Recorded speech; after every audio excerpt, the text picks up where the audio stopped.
none warahera kongotse Emeline Ishanga mwazanye utuvideo two kwiteresha icupa abagabo bose batagira abagore bagatangira gususuruka ariko abantu ni ibicucu bakamuyoboka ngo yaba yagejejwe mu maboko atari nyuma y'uko ibintu bikomeje kuba kasamutwe bicicikana ku mbuga nkoranyambaga amavideo asakara umunsi ku munsi episode ku yindi. Oya ni hano hejuru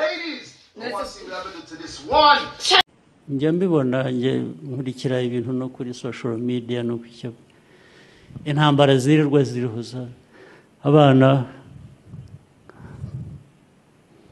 bato bambara ubusa bakajya.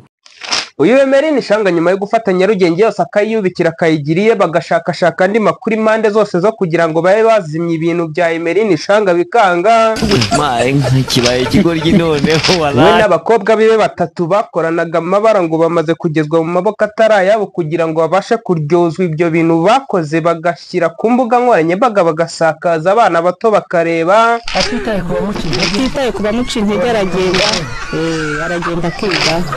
Emeline Ishanga nubwo akomeje kuba kasamutwe yaracicikanye rwose bazanye n'ibiwa byinshi bigiye bitandukanye babeshyira Nyambo bakora ibindi bigiye bitandukanye bakora ibikoryo byose bibaho byose kugira ngo bazimye Ishanga.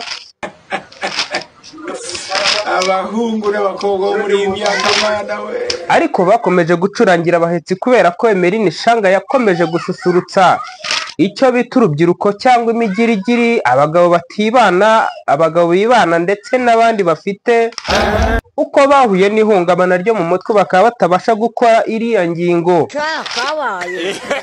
Gusa abandi nabo bakaba bakomeje kuvugira uruganda rwa Heineken rwenga iriya nzoga bavuga yuko iriya nzoga rwose ngo yashoboye kuba yakwangwa. Abandi bahanga bagacukumbura yuko ngo irari kwamamaza kuri yari ukwamamaza guteye ubwoba cyane ngo iriya nzoga ishaka kwikuba kabiri mu biciro byayo. uyu mwana Emeline Ishanga akomeje kuba kasamutwe kubera yuko na video ze na n'ubu ziracyasohoka kuko video 20 hamaze gusohoka episode zishobora kuba zigera mu 10.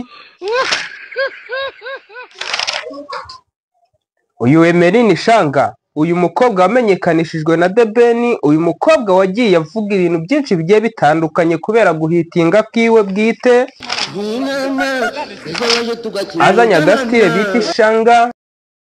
Guys, nkuko amakuru muyafite nuko nguko ibintu bihagaze. Uyu mukobwa na bagenzi be bagera kuri bangahe ngo ni Emeline Ishanga ibintu bye bikomeje kuba ibindi byagoranye ariko wa mugani ibintu birakaze aho kugira ngo n'umukuru w'igihugu kuba yakuvuzaho byo byonyine ni ibintu bihambaye binateye n'ubwoba kandi agakuvugaho mu bintu bikojeje isoni binateye isoni. Nahise numva ibintu byuriye urwego bijya handi noneho hakomeye cyane. Gusa yuko biravugwa yuko mbere yaho nyine makuru y'abanyonzi mbere yaho yari yafunzwe mbere.